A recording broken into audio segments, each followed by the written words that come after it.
kepada cikgu-cikgu awak. So kalau awak bertangguh kerja awak makin hari makin banyak. So set your priority, okay. Mana yang perlu diselesaikan dengan segera, awak selesaikan dengan segera ya. Jadi kalau ikut rekod saya ni,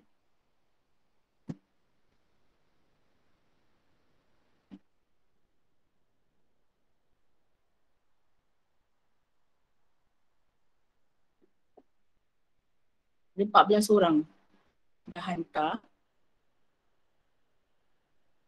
15 lah sebab ni tak tahu kenapa ni. 14 tu tak ada tu kan. So dah ada 15 orang yang hantar. So saya masih menanti lagi 6 orang. Cuba untuk selesaikan dengan kadar yang segera ya pelajar. Actually saya tu hantar 2 kali ni kan. Ada 7 orang lagi lah ni yang belum hantar. Jadi tolong hantar dengan keadaan yang segera. Dan saya dah tengok dah video yang awak buat dan saya memang kagum lah dengan awak. Tahniah lah awak berjaya untuk menyelesaikan PBL Kimia ni dan dapat menghasilkan video yang menarik. Awak memang kreatif. Serius saya memang tabik, awak memang sangat kreatif tahniah. Okey. Jadi hari ini kita akan pergi kepada tindakan pencucian sabun dan deterjen. Minggu lepas, ingat tak lagi saya pernah cakap dengan awak kan, kalau satu hari nanti awak masuk asrama kan belajar, apa tu namanya, awak masuk asrama, tak jimat duit, tak nak basuh baju pakai dobi kan. So awak boleh basuh baju pakai tangan, tak payah susah berus. Kalau tak ada kotoran degil kan, macam terkena minyak ke, terkena kuah kari ke, daki tebal ke kat kola baju tu kan, awak tak perlu susah-susah nak apa ni, berus belajar. Kalau setakat peluh tu je sebenarnya, awak kocak-kocakkan air je, bersih dah bersih. So hari ni kita akan tengok kenapa saya cakap macam tu. Kenapa kita boleh basuh baju dalam mesin basuh dan kita yakin baju tu bersih, sedangkan dalam mesin basuh tak ada berus pun. Dia pusing je. Ngek je dia pusing. Atau awak pun yakin, dah bersih dah baju ni. Okay. So kita tengok macam mana sabun dan deterjen ni bertindak ya. Jadi sabun dan deterjen bertindak sebagai ejen pengemulsi. Itu dia. Dia adalah ejen pengemulsi pelajar. Pengemulsi itu maksudnya pengemulsi itu maksudnya dia akan bertindak untuk menjadikan minyak atau grease ni tertanggal daripada permukaan pakaian dan dia akan terasing lah. Dia akan mengasingkan minyak atau grease ni daripada pakaian. Itu dia punya function. Okay. Kerana molekul sabun dan deterjen dapat larut di dalam minyak atau grease dan juga air. Ini keistimewaan molekul sabun dan deterjen ni belajar. Dia boleh larut dalam air, dia juga boleh larut dalam minyak. Dia boleh. Okey. Jadi macam mana? Apabila terlarut dalam air, molekul sabun atau deterjen tercerai membentuk ion natrium ataupun ion kalium dan juga dia akan menjadi anion sabun atau anion deterjen. Penggunaan istilah yang betul penting kat sini. 2 tahun lepas soalan ini pernah keluar dan ramai pelajar tak dapat full mark sebab dia tidak menggunakan perkataan ini pelajar. Anion sabun ni. Kena guna anion sabun. Okay, tak apa. Nanti saya akan ajar teknik menjawab soalan ini. Kemudian kita tengok ini dekat buku teks awak ada pelajar. Rajah 5.8. So ini merupakan struktur ringkas anion sabun ataupun deterjen. Ini dia punya struktur dia. So inilah anion sabun. Inilah bahagian yang membantu dalam mencuci kita punya pakaian tu, membersihkan pakaian. Okay. So struktur ni penting. So kita kena study struktur ni betul-betul. Okay, so tengok kat situ. Jadi pada anion sabun ni pelajar, dia terbahagi kepada dua bahagian iaitu hidrofobik dan hidrofilik. Okay, awak nampak depan ni ada hidro. Hidro ni air. Ingat macam tu Hidro ini adalah air. Fobik diambil daripada perkataan fobia.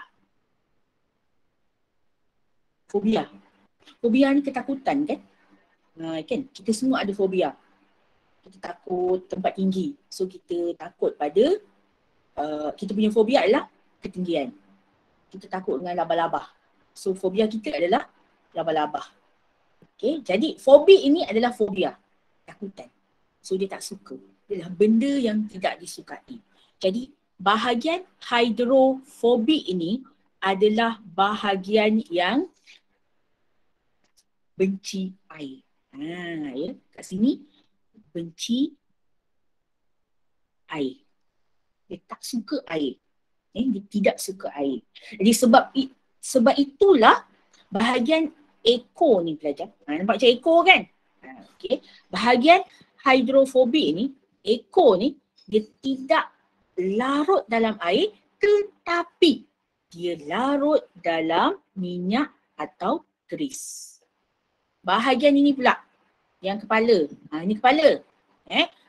Bahagian kepala ni pelajar, dia adalah hidrofilik.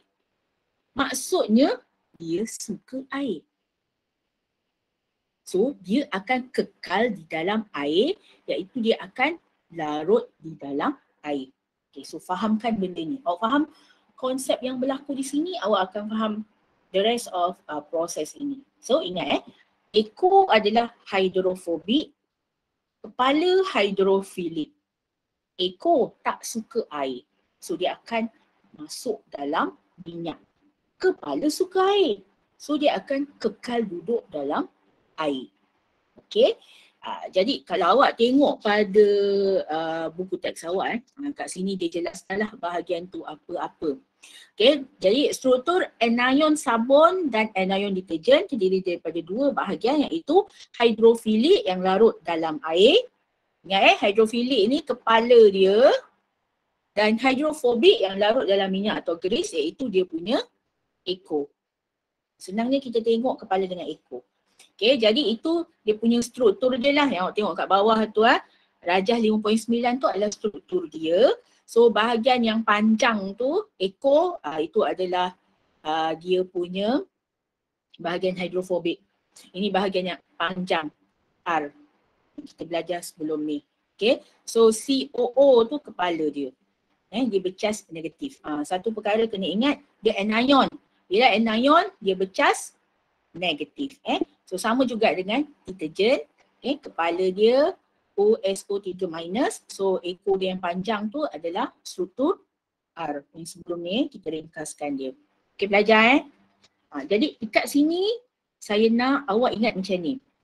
Anion sabun dan deterjen terbahagi kepada dua bahagian iaitu eko hidrofobik. Eko, ingat bila eko tu dia panjang. Eko hidrofobik, fobik tak suka air, so dia larut dalam minyak. Kepala hidrofilik, suka air, so dia akan kekal dalam air. Okay, so kita tengok sekarang tindakan pencucian sabun dan deterjen. Ini yang cerita yang sebenar kat sini. Okay, so macam ni pelajar. Awak mesti dah belajar dalam fizik. Air dia ada ketegangan permukaan, surface tension, kan? Air kan? Jadi sebab itulah ada binatang apa tu, serangga kan? Apa nama serangga tu? Alamak, saya tak ingat. Tapi saya selalu jumpa kalau macam kita pergi kat tempat air terjun Kalau kita pergi kat tempat air terjun tu, dia macam kaki dia panjang dan dia boleh jalan atas air.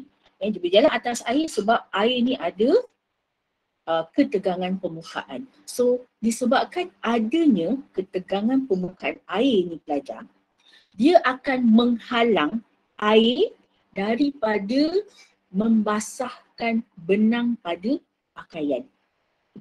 Maksudnya kalau kita basuh baju tak pakai sabun, baju kita memang basah. Tapi hakikatnya lapisan yang paling hampir dengan permukaan benang tu pelajar, permukaan pakaian kita tu, dia sebenarnya tak basah sepenuhnya disebabkan adanya ketegangan permukaan. Jadi sebab itu kita masukkan sabun dan deterjen dalam air. So fungsi sabun dengan deterjen ni adalah untuk mengurangkan ketegangan permukaan. Nanti dia punya function. So bila ada sabun, ada deterjen, barulah kita punya pakaian, kain itu basah sepenuhnya. Okay, jadi inilah yang berlaku pelajar. Sabun dan deterjen mengayon dalam air dan menghasilkan anion sabun dan anion deterjen yang bergerak bebas. Okay, jadi kita kan dah belajar kan, kita dah belajar kalau macam contohnya sabun. Saya ambil satu contoh sabun lah ya pelajar. Cuba awak tengok muka surat 169 tu kan. Muka surat 169. Panjang sangat Okey tak apa, saya buat dia punya ni. Saya nak tunjukkan awak apa yang berlaku lah Okey, jadi dia macam ni. Saya ambil satu contoh natrium palmitat. Natrium palmitat CH3 CH2 14 COO Na. Okey, so ini adalah natrium palmitat. So ini adalah molekul sabun.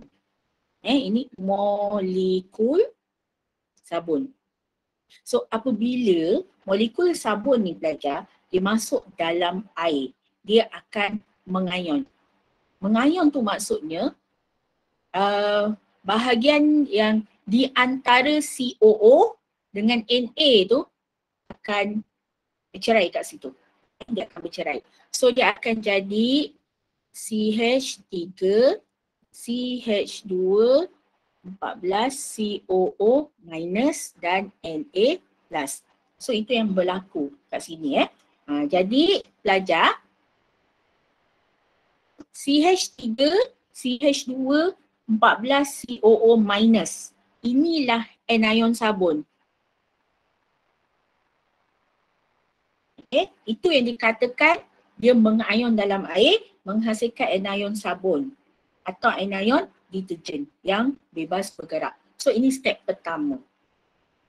Okay, step kedua lah. Pertama tadi kita masukkan sabun dalam air kan. Okay. So ini step kedua, sabun mengayon dalam air, menghasilkan anion sabun atau anion deterjen. Kita dapat anion sabun. Ini yang kita nak guna. Na ni pergilah dia berjalan-jalan kat dalam tu. Dia tak ada apa-apa pun Dia tak ada apa-apa. Okey. Jadi dia bebas bergerak macam surat berapa ni?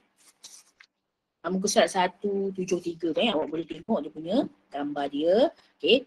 Now kita pergi ke muka surat 174 buku teks awak. Step yang ketiga. Okey. So step yang kedua tadi dia mengayon dalam air. Ya, apa nama? Sabun, molekul sabun tu mengayon dalam air, so dia menghasilkan anion sabun. Jadi pada bahagian anion sabun tu ada dua bahagian kan, iaitu hidrofilik dan juga hidrofobik. So dekat sini simple aja. Hidrofobik akan larut dalam grease dan hidrofilik akan larut dalam air. Actually dia kekal dalam air tapi istilah buku teks guna larut, so kita guna istilah buku teks. So itu yang berlaku pada peringkat yang ketiga. Okay. Ekohidrofobik, bahagian yang panjang, hidrofobik masuk dalam grease, larut dalam grease. Kepala dia akan larut dalam air. So kita akan nampak struktur macam dekat gambar tu. Pada gambar tu kan pelajar, ya, ekor, katalah saya lukiskan balik. So ini kain, gris, macam rupa ni bulat dah saya nampak tumpuk air yang cerita pengaratan tu. Kemudian ekor masuk dekat dalam gris, kepala kekal dalam air. So ingat benda ni. Langkah yang keempat. Ini dia. Pergerakan, pergerakan air semasa gosokan dan penggoncangan menyebabkan gris tertanggal daripada permukaan air. Ini dia. Jadi sekarang bila kita kocakkan air, gris ni akan tertanggal daripada permukaan kain.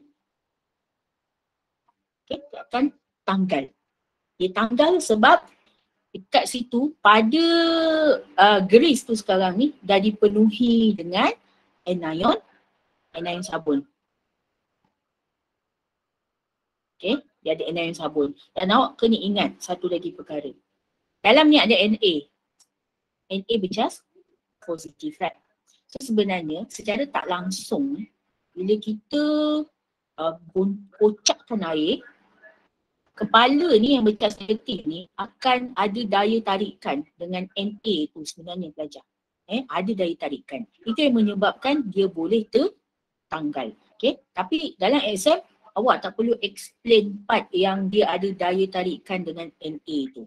Simply just jawab, just tulis jawapannya.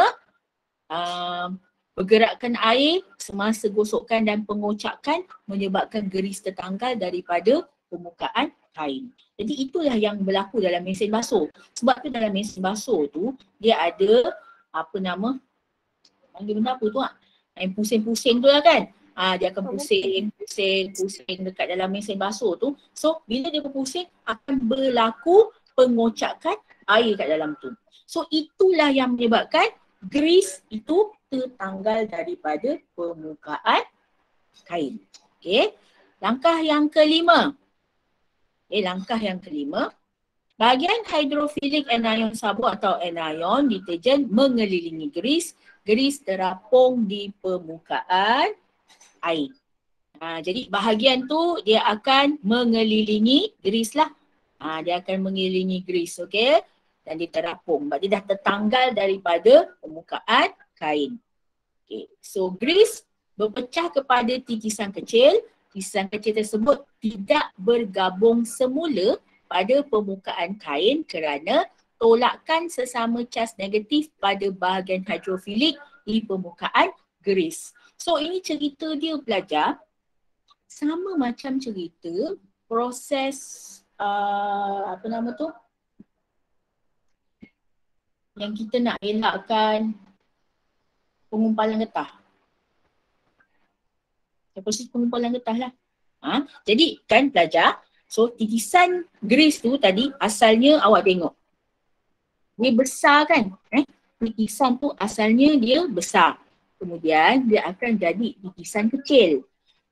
Dan dia tidak boleh bergabung lagi untuk jadi titisan besar semula kerana pada permukaan gris ni ada anion sabun ataupun deterjen yang bercas negatif. So kalau negatif dengan negatif kan tak boleh kan? Jadi dia akan menolak antara satu sama lain. So dia tak boleh bergabung semula menjadi tumpukan gris yang besar. Dia akan kekal sebagai tumpukan gris yang kecil sahaja dan dia akan terampai dalam air dan membentuk emulsi. Ni yang kata emulsi tadi. Macam ni lah kalau awak masukkan minyak dalam air, awak goncang-goncang.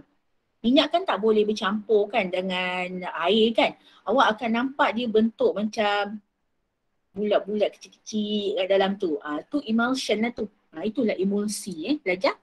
So apabila dibilas dengan air, permukaan kain menjadi bersih kerana titisan gris itu tertanggal di dalam titik bukan tertanggal lah, tertinggal di dalam air. Jadi bila kita basuh baju kan kita bilas, right? So bila kita bilas tu sebenarnya bukan sahaja untuk kita hilangkan kesan sabun, tapi kita nak buang segala kotoran yang tertinggal di dalam air. So itulah yang berlaku, belajar. Okey ke tak okey? Boleh faham belajar? Iman? Boleh faham Iman?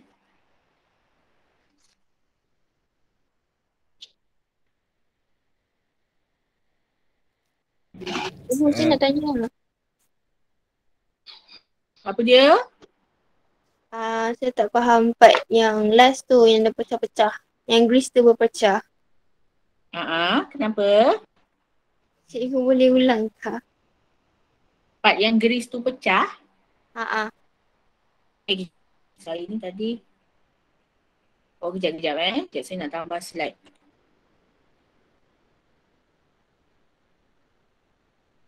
Ulang balik part yang step yang mana Izzati?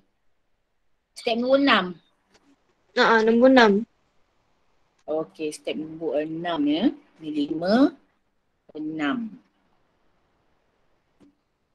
Sekejap.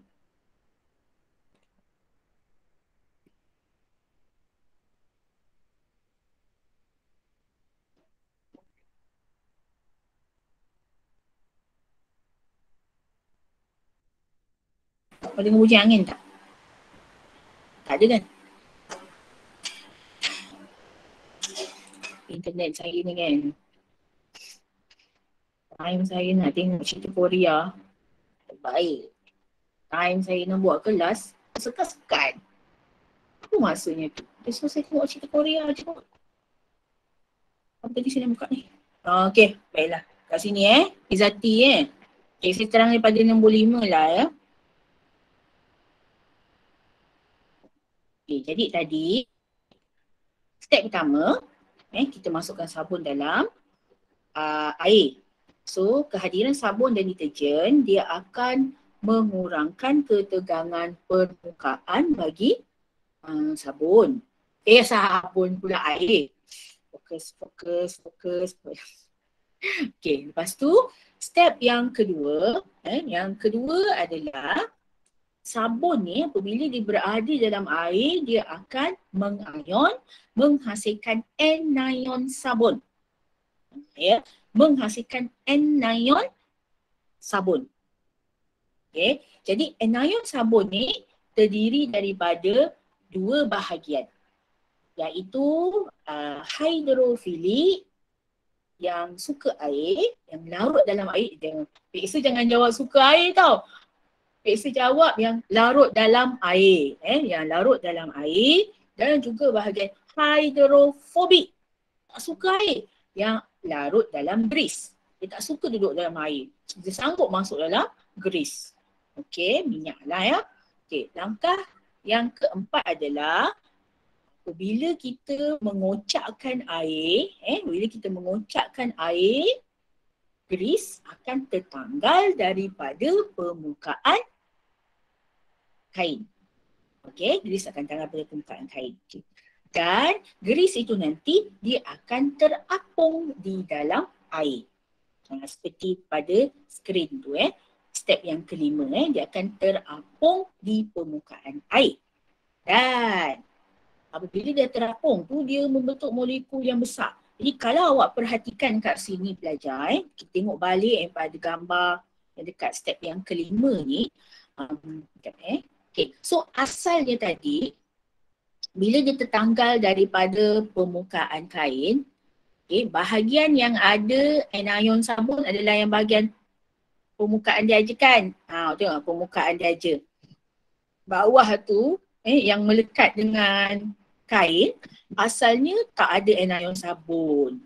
Jadi apabila dia dah terapung, makin anion sabun, makin banyak anion sabun yang akan bahagian hidrofiliknya akan larut dekat dalam grease yang dah terapung tu. Jadi apabila dia makin banyak bahagian makin banyak anion sabun yang larut di dalam grease, dia akan menjadi titisan yang kecil. So asalnya dia besar, ada satu kumpulan grease yang besar. So bila banyak anion dekat situ, dia akan jadi titisan yang kecil. Dia akan jadi titisan kecil. Okay. So titisan kecil ni dia tak boleh bergabung semula. Dia nak datang dekat aja tertolak. Datang dekat aja tertolak. Sebab pada permukaan grease ini ada bahagian hydrophilic yang bercas negatif. So negatif dengan negatif kan tak boleh datang, tak boleh dekat. The opposite pole, right? Macam apa, magnet, right? Utara dengan utara tak boleh, selatan tak boleh kan? So dia tak boleh nak datang dekat. Datang dekat aja tercampak jauh. Datang dekat aja tercampak jauh. Jadi titisan-titisan kecil tu tak boleh bercantum semula menjadi satu ketulan lah, macam tak boleh jadi satu grease yang besar, tumpuk yang besar. Jadi dia kecil-kecil. So bila kecil-kecil ini lebih mudah untuk kita singkirkan daripada pakaian. Okey? Izzati, okey tak? Okay, faham. Dia Boleh ya? Mesti Okey, dia tak boleh faham. bergabung semua sebab dia sama cas antara Iya betul. Macamlah kita nak pastikan supaya apa nama tu?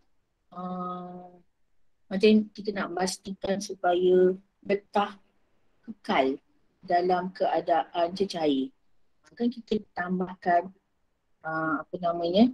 kalikan kat dalam tu, kita tambahkan amonia. So dia punya cas tu kekal negatif.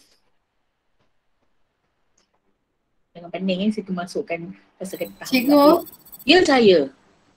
maksudnya kat sini anion negatif tu dikelilingi apa grease tu lah cikgu. Betul. Jadi kalau dia dikelilingi, jadi benda tu grease tu takkan bercampur dengan benda-benda lain termasuk melekat balik kepada kain lah kan, dia akan terus terapung. Yes. Dia tak boleh melekat balik pada kain. Dia tak boleh bergabung balik. Dia tak boleh melekat balik pada kain. So, dia akan terampai. Sebab tu ada ayat, titisan ini akan terampai dan membentuk emulsi. Jadi bila kita bilas pakaian, dia akan ikut sekali dengan air bilasan tu. So pakaian kita akan tetap bersih lah. Macam tu. Okay. Boleh belajar Actually saya nak buat macam cakap alih. Tapi tak apalah. Proceed terus saya.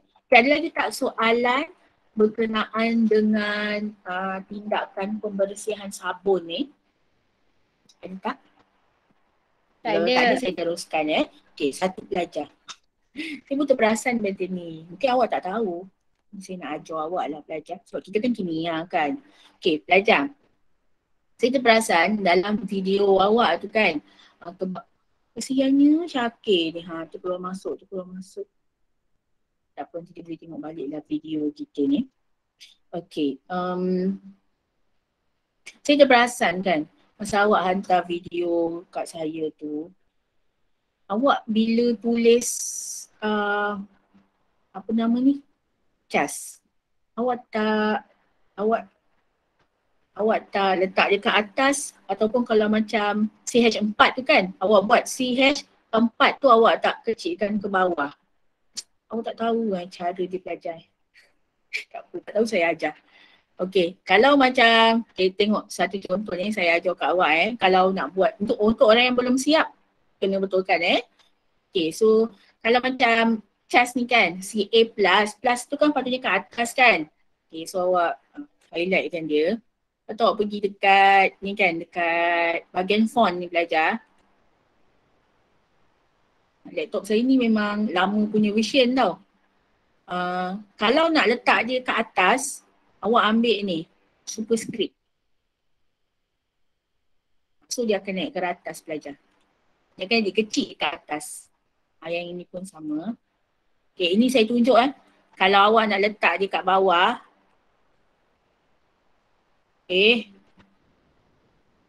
kalau kita nak letakkan dia kat bawah, macam kita buat CH4 tu, 4 kat bawah, right? Awak ambil subscript. Maksud dia akan duduk kat bawah. Belajar macam tu caranya. Sebab kita kimia ni memang banyak nak kena guna benda ni.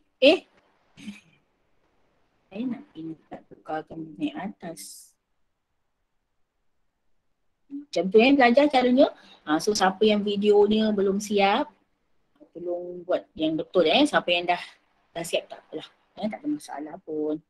Cuma nantilah akan mana tahu kalau awak further study nanti masuk materi ke kan buat assignment. Macam tu cara kita nak tulis dia, nak letakkan dekat atas superscript.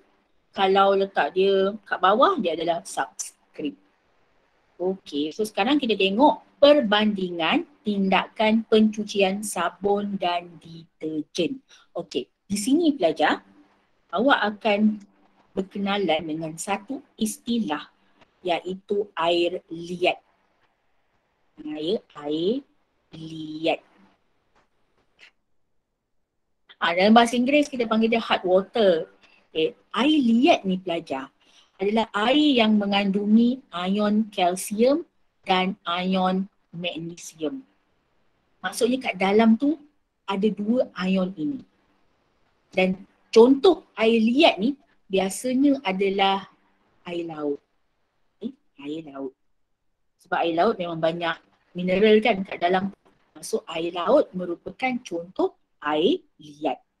Air yang tidak ada ion kalsium dan ion magnesium. Saya perasan dalam buku teks awak ni kan, dia tak mention nama tu. Syllabus baru tak ada.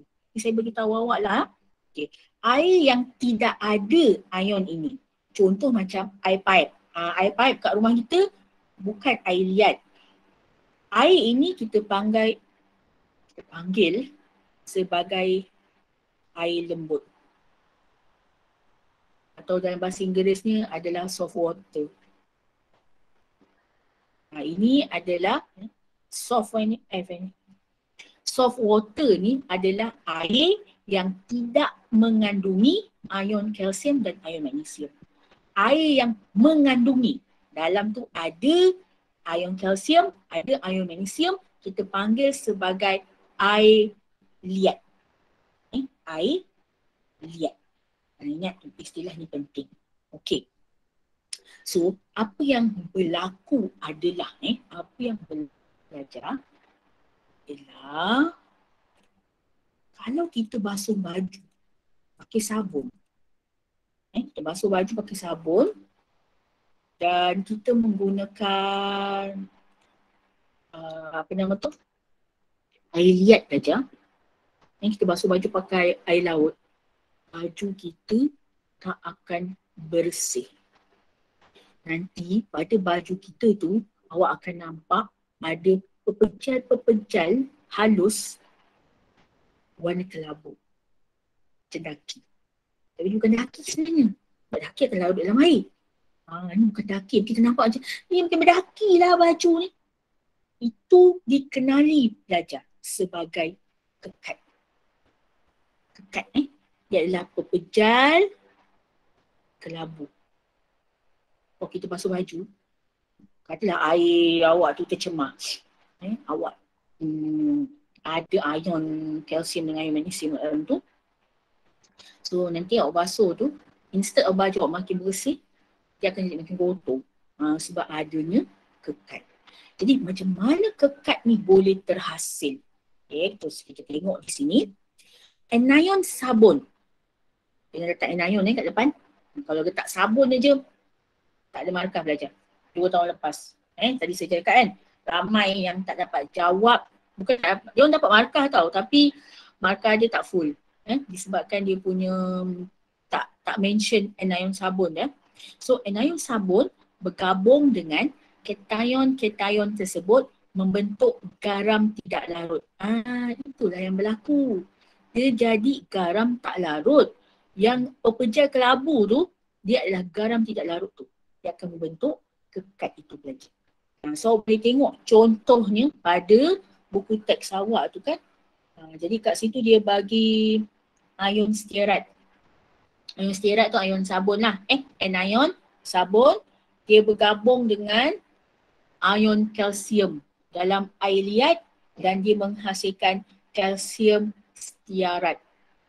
So kalsium stearat tu adalah garam tidak larut. Itulah kekat yang berwarna kelabu dan menyebabkan baju kita tak bersih.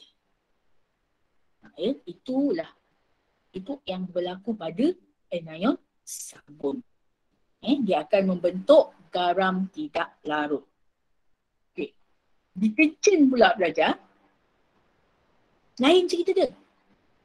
Anion deterjen bergabung dengan kation tersebut untuk membentuk garam yang larut dalam air. Tindakan pencucian deterjen masih berkesan walaupun dalam air liat. Jadi contoh kat situ kan dia bagi anion deterjen bertindak balas dengan ion kalsium dan dia akan menghasilkan garam kalsium yang larut. Dia akan jadi garam kalsium yang larut. Jadi kalau kita basuh baju pakai deterjen, kita pakai deterjen and then kita basuh tu guna air laut, baju kita tetap akan bersih. Sebab dia tetap akan bergabung, dia akan bertindak balas dengan Ca2+ dan Mg2+ tu. Dia bertindak balas tau pelajar. Dan tindak balas itu menghasilkan garam yang larut. Jadi sebab itu baju kalau basuh guna deterjen walaupun pakai air liat, dia akan dia tetap akan bersih. Tetapi kalau kita basuh baju pakai air sabun, kita pakai sabun dan air liat, baju kita tidak bersih kerana anion sabun bertindak balas dengan Ca2+ ataupun Mg2+ akan menghasilkan kekat. Boleh faham belajar? Soalan saya sekarang. Boleh Alhamdulillah. Soalan saya. Antara sabun dan deterjen, yang manakah merupakan bahan pencuci yang paling berkesan? Deterjen. Kenapa deterjen? Sebab deterjen boleh guna dengan dua-dua air liat dengan air lembut. Okay, betul. Deterjen lah. Sebab deterjen dia boleh mencuci pakaian dengan bersih. Dia punya tindakan pencucian dia berkesan. Tindakan pencucian dia berkesan dalam air liat dan juga dalam air lembut. Tapi sebenarnya pelajar ada pro and con kat sini. Ada pro and con. Tapi buku awak ni macam tidak boleh kita teruskan dulu lah. Macam banyak fakta yang dia dah tidak keluar tau berbanding yang lama. Tak apalah. Kalau saya terlebih bagi maklumat ke awak tu, anggaplah tu sebagai ilmu yang ekstra pelajar. Okay, so pelajar, kita dah sedia maklum minggu lepas kan kita dah belajar sabun dia diperbuat daripada apa? Nak kena tanya awak ni. Afikah? Afikah? Afikah? Ya. Afikah? Sabun ni kan, apakah dua bahan utama yang diperlukan untuk menghasilkan sabun? Dia diperbuat daripada apa? Dua yang utama. Garam natrium, es lemak. Garam natrium? Garam natrium tu sabun lah sayang tu. Oh. Dia hasil dari tindak balas penghasilan sabun. Sabun tu adalah garam natrium. Okay. Tadi awak dah mention satu bahan betul. Ulang balik apa dia tadi? Asid lemak. Asid lemak, okey betul. Dan satu lagi kita akan pakai apa? Alkali. Alkali. Okey. Asid lemak ni adalah bahan organik. Kan? Kita kena belajar kan? Asid lemak adalah bahan organik. Untuk menghasilkan petroleum pula. Saya bagi jawapan tu kat awak. Untuk menghasilkan deterjen, kita guna petroleum dengan alkali. Kan? Petroleum dan alkali. Soalan saya sekarang. Antara dua bahan ni kan pelajar. Yang manakah lebih baik kepada alam sekitar? Ataupun kedua-duanya sama je? Pelajar. Antara dua bahan ini, antara sabun dan deterjen, yang manakah lebih baik kepada alam sekitar? Ataupun kedua-duanya sama sahaja? Ain Alia Azmi.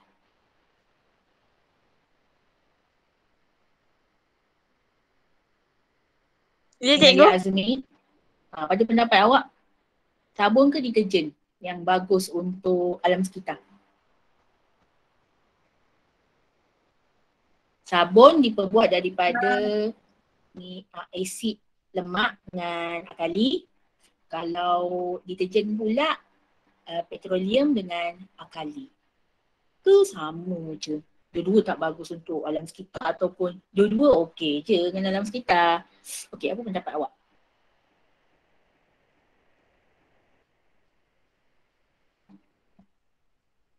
Okay, ada Sabun. Sabun. Okey, kenapa sabun?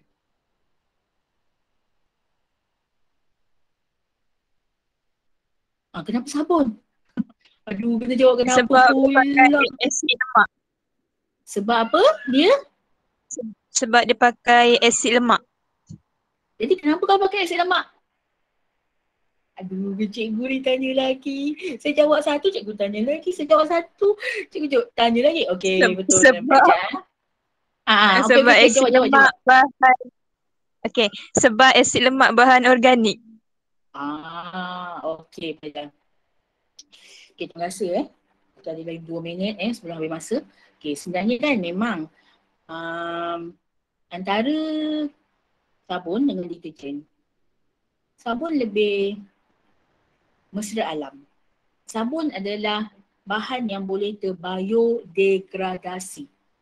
Sabun adalah bahan yang boleh terbiodegradasi, tetapi deterjen tidak boleh.